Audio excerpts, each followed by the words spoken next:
La gestion des impayés locatifs constitue un enjeu majeur de la gestion du patrimoine immobilier. L'objectif du propriétaire confronté à une situation d'impayé est tout d'abord d'obtenir la libération des locaux.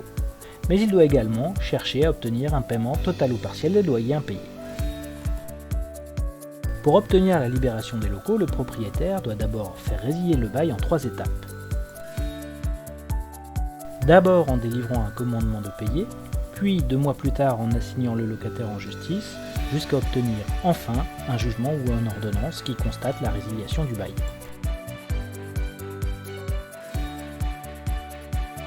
La procédure d'expulsion à proprement parler se déroule en 2 étapes.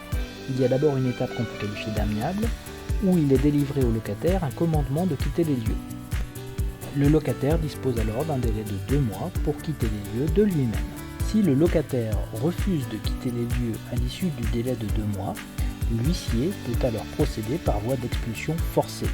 Il peut solliciter, au besoin, le recours à la force publique pour l'assister dans ses démarches d'expulsion. L'expulsion ne peut intervenir que pour la période allant du 1er avril au 30 octobre.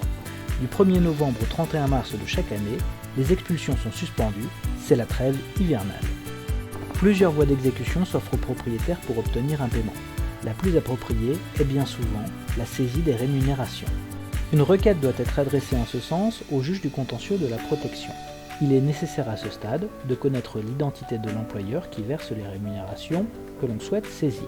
Les parties sont convoquées à une audience de conciliation pour tenter de se mettre d'accord amiablement sur le montant à verser mensuellement. Si aucune solution amiable n'est trouvée, le juge décide de la part que l'employeur devra verser chaque mois directement au tribunal avant d'être reversé au propriétaire. D'autres voies d'exécution sont possibles, mais leur efficacité dépend des circonstances.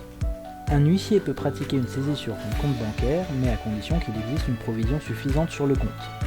L'efficacité de la saisie d'un véhicule automobile dépendra quant à elle de l'existence d'un véhicule d'une valeur suffisante.